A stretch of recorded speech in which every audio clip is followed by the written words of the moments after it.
La journée d'aujourd'hui, c'est l'occasion de faire le point sur toutes les techniques et l'intérêt de l'agriculture de précision. Donc on a invité pour ça Caroline Desbourdes, qui est spécialiste chez Arvalis et pour la France de l'agriculture de précision. C'est son domaine de compétences.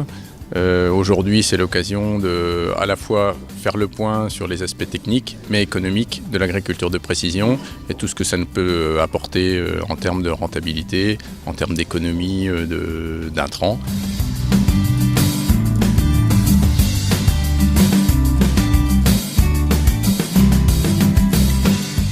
L'agriculture de précision est rentabilisable en sol de barrois. En fait, il faut quand même dissocier deux types d'utilisation. Les applications matérielles pures, où on va retrouver guidage, autoguidage, coupure de tronçons surpulvés, où là, effectivement, il faut mieux avoir soit des grandes surfaces en culture céréalière ou plutôt des cultures à forte valeur ajoutée.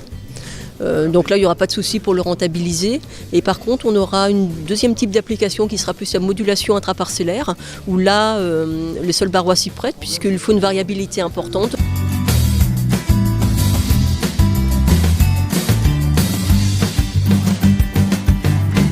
Au niveau du taux d'adoption de l'agriculture de précision, faut différencier le matériel pur, donc guidage, autoguidage, où là on sera plutôt sur des taux de l'ordre de 40 à 50%. C'est-à-dire qu'à l'heure actuelle, on a 40% d'agriculteurs qui sont équipés de ce type de matériel. Par contre, au niveau de l'agriculture de précision au sens modulation intraparcellaire, là le taux d'utilisation est malgré tout plus faible, puisqu'on est de l'ordre de 5% d'agriculteurs qui réalisent réellement de la modulation intraparcellaire assistée par GPS.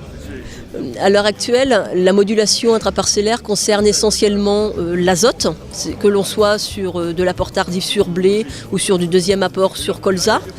On est en cours de développement de services concernant la localisation de mauvaises herbes, mais on est encore au niveau de la recherche. À l'heure actuelle, ce qui existe, c'est essentiellement sur l'azote.